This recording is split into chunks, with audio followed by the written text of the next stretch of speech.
Hello, BookTube. I've got another BookTube event roundup for you for some of the reading that I did last night. Most of the reading that I did last night was devoted to the Italian Renaissance and also the time period, the broader time period of the Italian Renaissance. In this particular case, a study, a rather impressively sweeping study of warfare in the early modern world that included the whole of the world, everything that we know about how war was evolving, how war was improving that whole time, and how people thought about it. But this big gigantic thing occasionally, regularly touched down on the Renaissance period, the early Renaissance period, and not all of that was gripping reading, but I found all of it fascinating, and that took a lot of my time. There was also one of you sent me a wonderfully old, wonderfully eloquent biography of Lorenzo de' Medici, and that was wonderful too. So most of my reading last night was given over to the Renaissance, but also I gave over a chunk of it to BookTube events. I thought we'd go over some of those. I once again ignored an event. This time, the event I ignored was October, the BookTube event where I am a co-host. I don't have fully functional tentacles as a co-host because I'm not doing as much as I should. I should be doing an October video every day, especially since it turns out there's a bumper crop of tentacle fiction that I have not read. And how am I supposed to maintain my status as King Tentacle if I don't read all the tentacle fiction there is out there? I will rectify that. I didn't do any of that last night. I was caught up in warfare. But I did continue with Sumerian September, Michael K. Vaughan's great event about Conan the Barbarian and Robert E. Howard, his creator, and all the other things that Robert E. Howard wrote. I read the next issue in the pile of Savage Sword of Conan issues that I got just recently. I read issue number 115. Pretty stark and interesting cover there. I don't know what this guy's doing here. If you have a stake the size of a telephone pole through your chest, you're not yelling about it. But the main story here is Isle of the Faceless Ones. And it is written by Larry Yakata, and it is drawn by Val Merrick, who in 4-color superhero comic books, for me, was always the kiss of death, as just a horribly boring artist. And that turned out to be true in this issue as well. Just one flat panel after another. Endlessly flat panels. Every once in a while, this artist will vary things up with pencil work, for instance, to indicate torrential rain and wind, or with perspectives on the panel. If I hunt really hard, I'm sure I can find one that isn't flat on horizontal. Most of the panels here are just flat on horizontal. And if you do your panels flat on horizontal, even the emergence of a gigantic sea monster is going to be a little boring.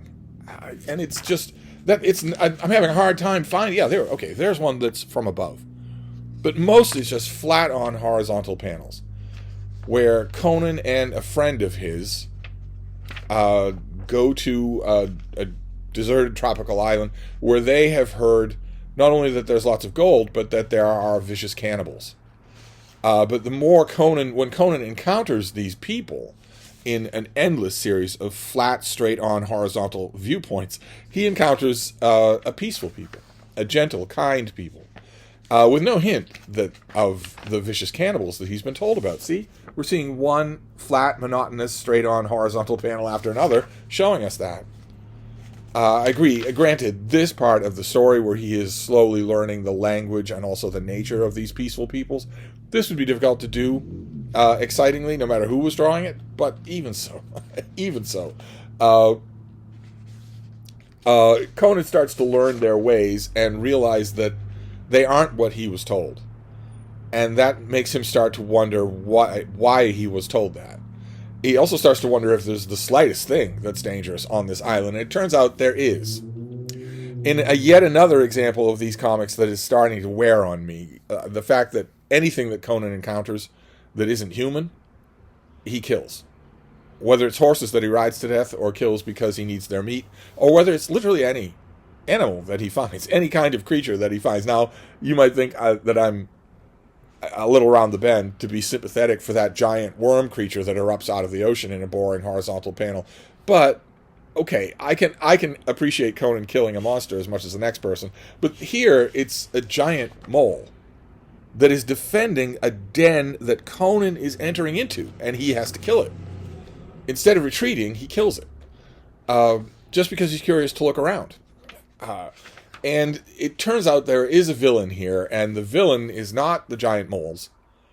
Although, no offense again to Joe Jusko, but what a cover giant moles would have made in the right hands, with the right imagination.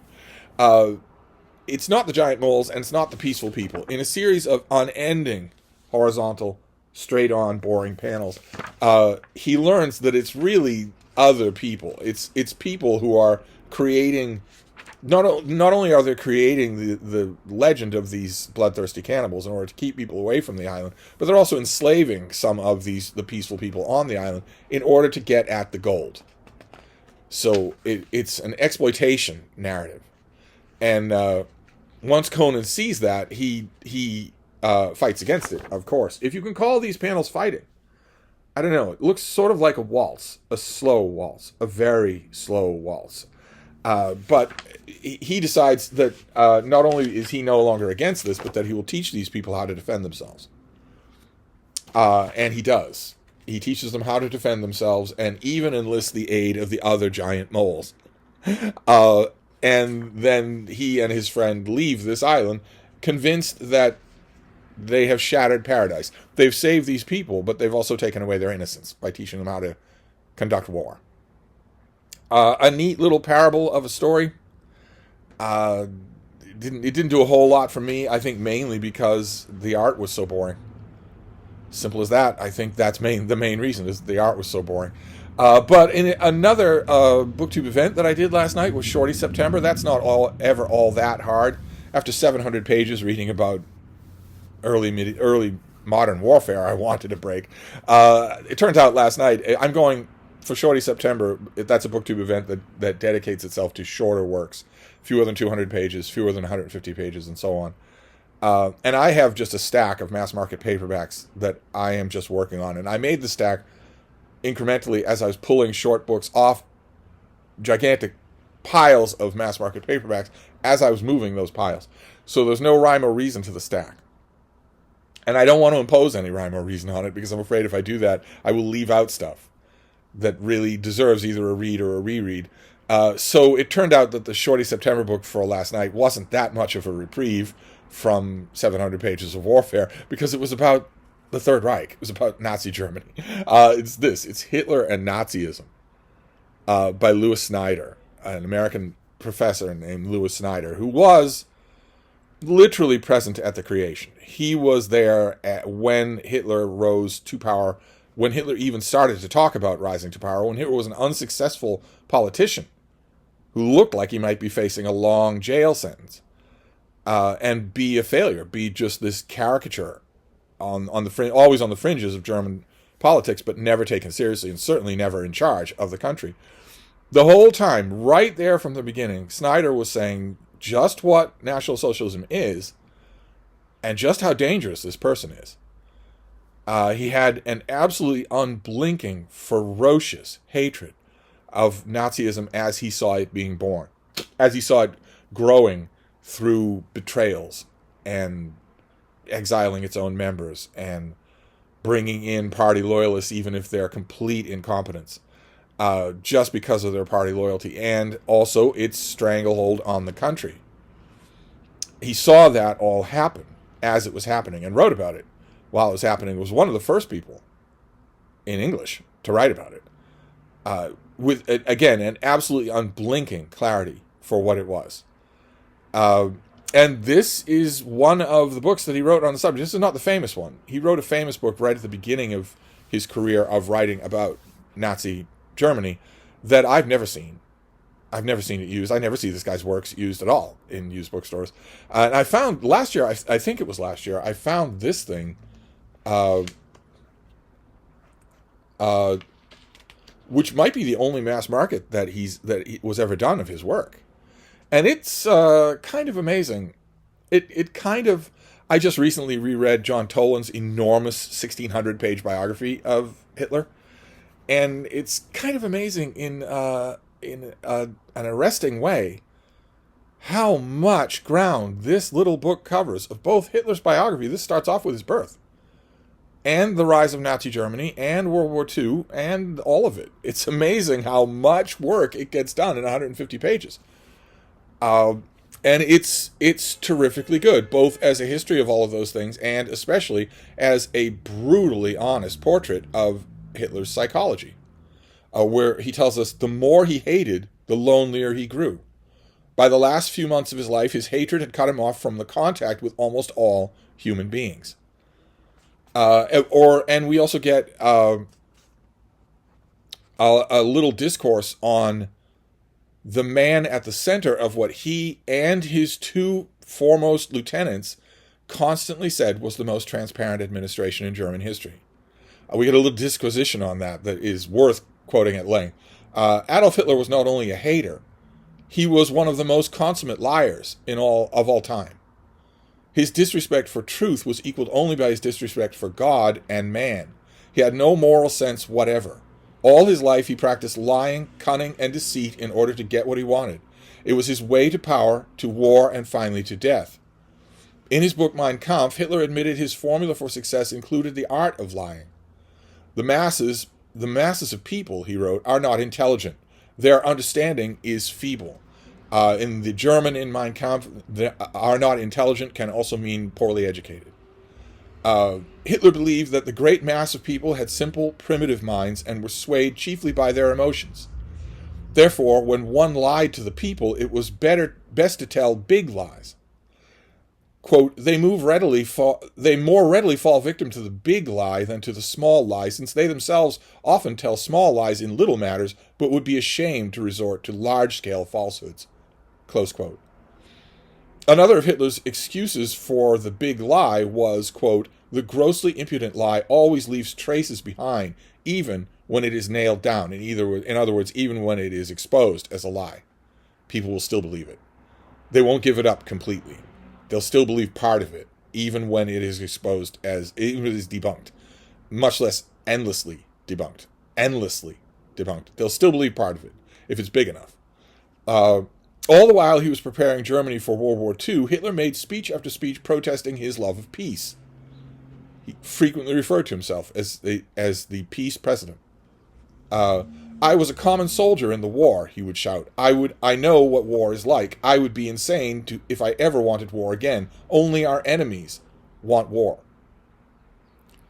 Every time Hitler gobbled up a new piece of land in Europe, he would make a speech saying it was the last territory that he wanted. And so on. You see what I mean? The portrait of Hitler is entirely based on Hitler's own words. It's entirely based on his own documented actions, but it's merciless. And the reason that I say that, I guess, is because it's odd how much mercy has crept into portraits of this person and this movement in the last 20 years. I noticed that 20 years ago. I wrote a review of a book, of such a thing, of a book by A.N. Wilson, that largely characterized Hitler as a misunderstood European statesman. And I was tepid in its moral judgments of one of the most horrible moral abominations in human history. And that has only continued. Even big scholarly biographies of Hitler in the last 20 years, I have noticed, tend to pull punches. I don't know if that's just the inherently moderating, fuzzying effect of history. Certainly Snyder was in no place to have that effect. He saw all this immediately. And so for him, it was always a living thing. So for a 150-page book, this was terrific.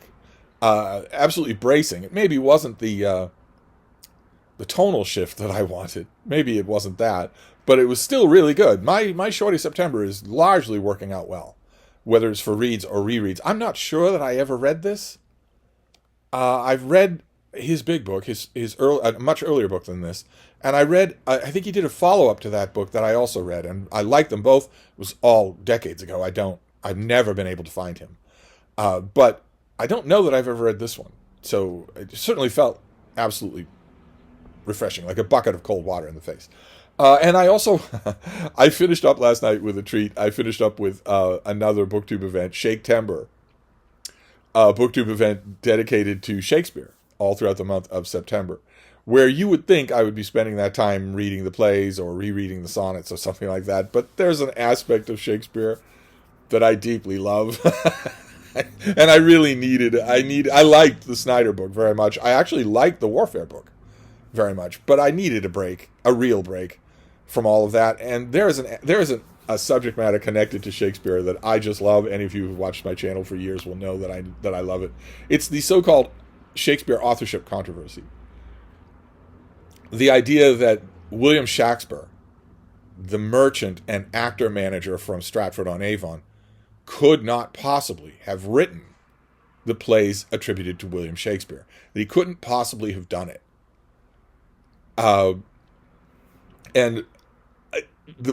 I've followed this controversy. I've read tons and tons of books on this controversy. I absolutely love it. And you know why I love it? A main reason that I love it, aside from the fact that it really makes you dig down into history. It really does make you ask, well, how do we know what we know? Which I love no matter what. I love it no matter what the subject is. But usually when there's a subject like that, like for instance, how do we know what we know about Reagan's Reykjavik summit? Well, okay, that's interesting. I think all of history is interesting. So you read an account of that in a biography or a Wikipedia entry for Reagan, and you think, all right, how do we know any of that? Is it possible that something radically different happened at that summit and we just don't know it? How do we know what we know about that? Okay, well, if you study that, there have been a couple of books on it. There was one about 10 years ago that was pretty good. That I'll try to remember to leave a link to down below, since of course I wrote about it, but I'm usually pretty terrible at leaving links. You can dig into that subject, and that's really interesting. It's really interesting to do. What Russian sources are there? Who was deposed when they got back to Russia? And how truthful was that? And do we have those records? And can somebody read the Russian? But when you're done digging around in that, well, all you get is the details of a summit in Reykjavik. Whereas the Shakespeare authorship controversy, well, there you're digging at something that may or may not be an actual question mark. A lot of really intelligent people have come at the Shakespeare authorship controversy, and although I think they all come a cropper by suggesting a substitute, that's where they all go wrong. And it's natural. I understand why they do it. They think, well, the story of how this grain merchant from Stratford-on-Avon, who couldn't sign his own name convincingly, whose parents were illiterate, whose children were illiterate, whose townspeople were illiterate, the idea that this grain merchant could write King Lear is unsupportable.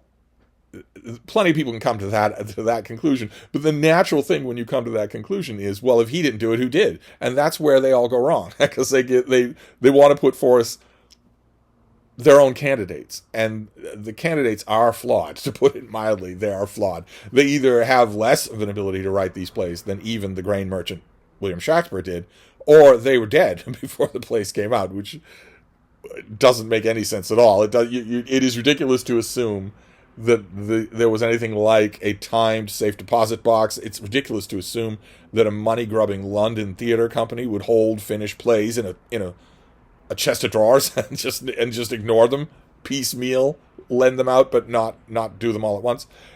The candidates tend to be ridiculous, but the question is evergreen, and has been for a long time, a lot longer than Shakespeare proponents, people who say that Shakespeare wrote Shakespeare, a lot longer than they tend to say. They tend to say that it started with Delia Bacon and J. Thomas Loney, and it didn't. It didn't. Of course, as many people have pointed out, plenty of people in Shakespeare's own day were making heavy-handed hints that he was a fraud, that not so much a fraud as a front.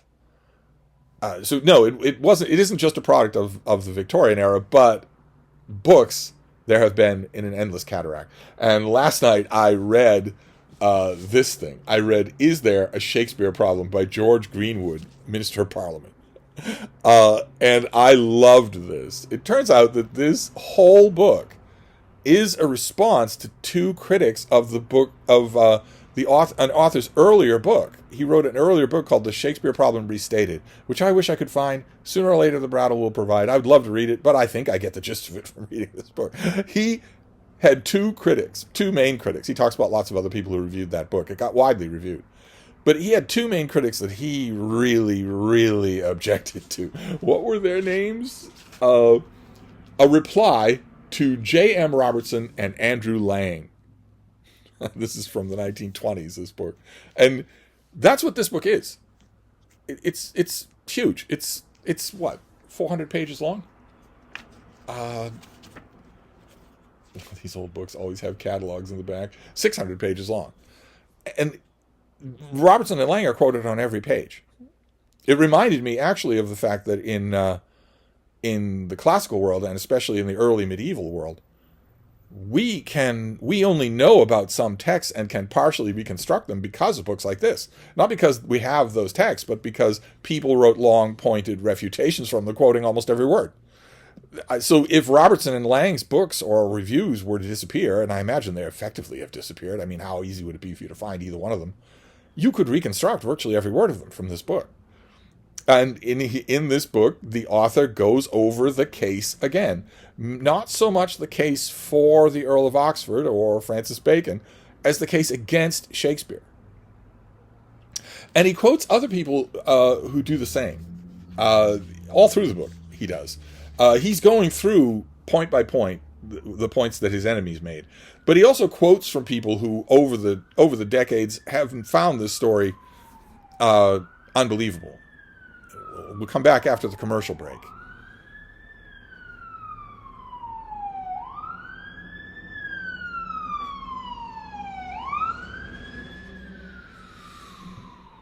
There's no traffic. There's no emergency. There's no nothing. It's just fun to run a siren. That's all. What's that you say? You're passing by the front yards, the houses, the rooms of hundreds and hundreds of people who have only today off in their work week and want it to be nice and peaceful, and you're ruining that? Don't care. Don't care. Anyway, he quotes at one point a librarian from the Middle Temple. Just somebody named John Hutchinson, who I don't know ever wrote a book. I don't know that this sentiment is recorded anywhere else.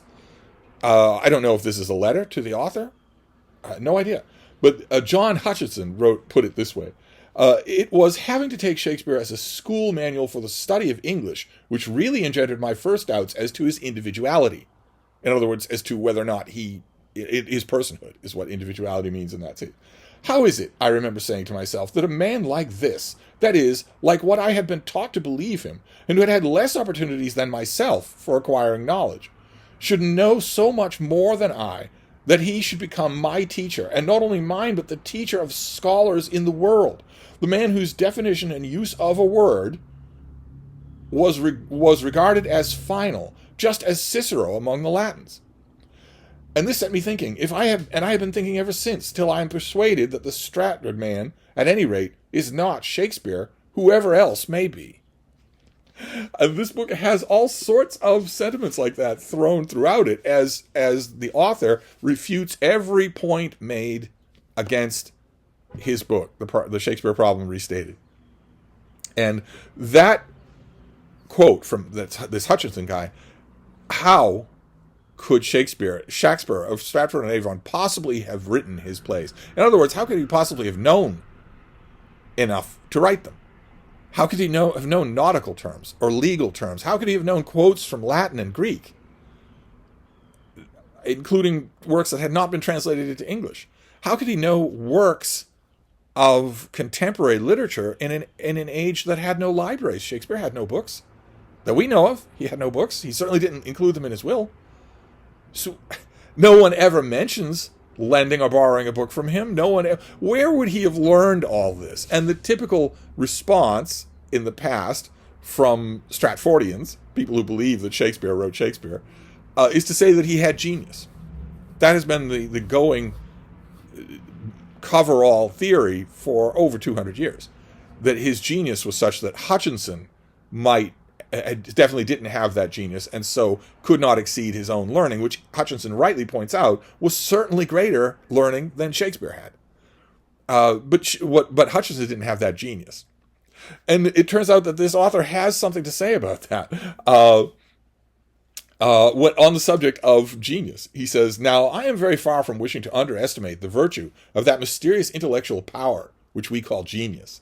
But I respectfully invite those who so glibly make use of the word to remember that we do not mean by it in this connection the genies from the Arabian Nights, who by a mere word can bring into being Aladdin's palace, nor do we mean an open sesame to unlock by magic force the closed door of all doubts and difficulties. By genius in this connection we mean human genius, and human genius, wonderful though it is nevertheless not independent of the law of causation. Its possibilities do not transcend all natural laws, but are necessarily limited by the facts of education, knowledge, and environment. Genius may give the power of acquiring knowledge with marvelous facility, but genius is not knowledge. Genius never taught a man to conjugate a Greek verb, who had never had a lesson in Greek or seen a Greek grammar. Genius never gave a man the knowledge of a legal doctrine of uses or the old learning with regard to contingent remainders. The genius was there, but the knowledge was never acquired. And for want of that knowledge, although the Milton was there, the diamond is a natural product, but however fine its quality, it will not sparkle like the Koh-i-Noor diamond unless it be subjected to a process of cutting in the hands of a skillful artificer. And so on and so forth. He makes points like that all throughout this book, that you can say all you want about genius, but genius isn't magic. Shakespeare could have had all the genius in the world. That doesn't give the ability to quote from a work that has never been translated to English and of which he would have no knowledge otherwise. Certainly that was not shared with the boys at the Stratford Grammar School, even if we could prove that Shakespeare went there. And we can't prove that. We don't know that. We're assuming that he went to the Stratford Boys' School. We're assuming that. Even if he went there, if the knowledge of Greek and Latin that was imparted to those boys unwillingly as they trudged their way to school and beaten into them by an admittedly able schoolmaster, but still teaching boys, if that knowledge of the Greek and Latin that they were exposed to in that school for just a few years was sufficient for a Shakespeare, then why weren't there 30 of them? And so on and so forth. Now, the thing that I found odd about this book is that it's all a polemical response to two critics. I don't know that I know of an example of a writer responding to critics that goes to 600 pages other than this book. But I loved it. I loved it. It had that casual kind of eloquence that you really last saw in the world by a generation educated in the Edwardian era.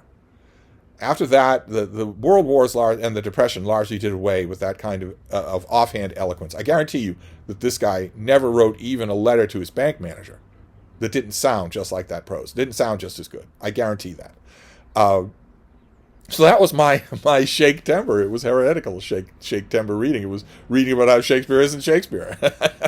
I still enjoyed it very much so. And the thing I love, the point I was trying to make, the thing I love about this question, the thing that makes it so much fun to me, is that there's nothing serious involved. Nothing at all. That's why the members of this debate circuit of did Shakespeare really write his plays or did somebody else do it, that's why they could be such hale and hearty boon drinking companions when they were out at events. Because there's nothing serious at stake. There was one scholar who actually took this seriously during the rounds of those debates, sparked by an Atlantic article that went on for decades. There was only one scholar among that whole cadre, for or against, who took it seriously and said this is a moral failing on part of my opponents, and nobody liked him. Nobody. It's not just that he didn't go out for drinks afterwards, it's no one would have wanted him to. Everyone else was laughing and joking while thinking, I think you're dead wrong. This document doesn't mean that. This document's dating is faulty, etc., etc., which is exactly why I love this subject, because there's nothing at stake at all. The more you dig into, for instance, the Kennedy assassination, in Dealey Plaza or Robert Kennedy's assassination, the closer you're going to get to ugly details. There's going to be ugly stuff there. And it does matter because it scarred an entire generation of Americans. So the closer you get to ugly stuff, the closer you get to being in collusion with ugly stuff. And to put it mildly, that is true about the terrorist attacks of 9/11. The broader narrative of the terrorist attacks of 9/11 has holes in it, to put it mildly. It has hooks enough so that you can study it, but it's not a guilt-free study. Because sooner or later, you're going to find yourself reading a book by someone who thinks that the planes weren't real, or that no one died, and whole families were destroyed by that tragedy. And you don't want to be in bed with those people. You don't want to be reading their books. You don't want to even be thinking that you might stumble across them in a YouTube video. Because there's real stuff at stake. I still do study all of those subjects, but warily. You don't want somebody else's crackpot conspiracy theories to degrade your humanity. But with the Shakespeare authorship controversy, there is nothing at stake. At all. Nothing at all. It's not even a question of if you wanted to elevate Thomas Middleton to the status of the bard of all time. Now, we all agree that Shakespeare is one of the greatest writers of all time. Certainly the greatest writer who ever worked in English. Everybody agrees with that. And everybody loves the plays. Everybody loves to see them performed. They actually have the power to both amuse and terrify, even now after centuries.